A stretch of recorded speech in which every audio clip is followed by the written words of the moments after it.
Welcome to our channel. Today we how to log into YNAB step by step clearly. Open your preferred web browser. Type in the YNAB website URL in the address bar. Press the enter key to load the YNAB homepage. In the top right corner, locate the login button. Click on the login button. You will be directed to the login page. Enter your registered email address in the first field. Next, input your password in the second field. Double-check that both the email and password are correct. If you've forgotten your password, click the Forgot Password link for assistance.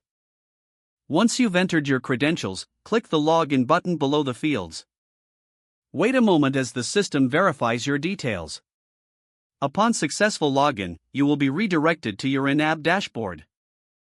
Now you can begin managing your budget and finances effectively. If the page does not load, refresh the browser or try again in a private or incognito window.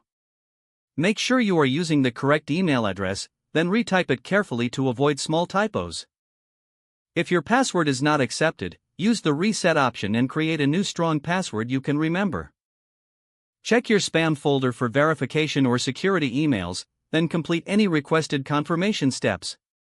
Enable two-factor authentication if available to improve account security and reduce unauthorized access risk. After signing in, review your profile details so your contact information and settings are accurate and current. If you see an error message, note it down and try again after restarting your device and internet connection.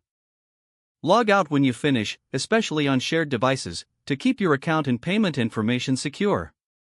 If the page does not load, refresh the browser or try again in a private or incognito window. Make sure you are using the correct email address, then retype it carefully to avoid small typos. If your password is not accepted, use the reset option and create a new strong password you can remember. Check your spam folder for verification or security emails, then complete any requested confirmation steps. Enable two-factor authentication if available to improve account security and reduce unauthorized access risk. After signing in, review your profile details so your contact information and settings are accurate and current. Don't forget to like this video and subscribe to our channel for more step-by-step tech guides.